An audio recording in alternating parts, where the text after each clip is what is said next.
రాష్ట్ర ముఖ్యమంత్రి గారికి ఎన్నికల మీద ఉన్న శ్రద్ధ, రాజకీయాల మీద శ్రద్ధ రైతుల మీద లేదు. ఇవాళ శంకరపట్నంలో ఇప్పుడే సమాచారం అందింది. రైతులు యూరియా కోసం రోడ్డు మీద ఎక్కి ఆందోళన చేసే పరిస్థితి. ఈ ప్రభుత్వానికి ఒక ప్లాన్ లేదు, ఒక ప్రణాళిక లేదు, ఒక నిబద్ధత లేదు, ఒక ఆలోచన లేదు.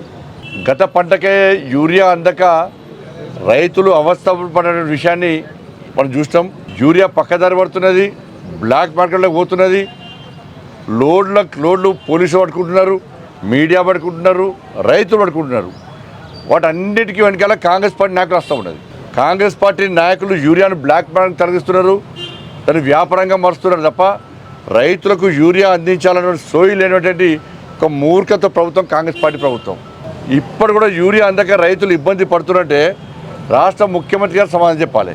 వీళ్ళు గత ప్రభుత్వం లెక్కనే ప్రతిసారి కేంద్ర ప్రభుత్వాన్ని ఆడిపోసుకోవడం తప్ప, కేంద్ర ప్రభుత్వం విమర్శించడం తప్ప వీళ్ళు ఏం చేస్తున్నారు, ఏం చర్యలు తీసుకున్నారు, వీళ్ళ ప్రణాళిక ఏంది, రైతులను ఆదుకోవడానికి ఏ విధంగా చర్యలు తీసుకున్నారని చెప్పి కనీసం పట్టించుకున్న పాపాన పోని రైతు ద్రోహి ఈ కాంగ్రెస్ పార్టీ ప్రభుత్వం.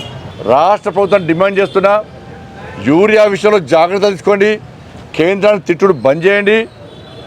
దానివల్ల రైతులు నష్టపోతున్నారు, తెలంగాణ రాష్ట్రం నష్టపోతున్నది. యూరియా అందించాల్సిందిగా నేను అప్పీల్ చేస్తాను.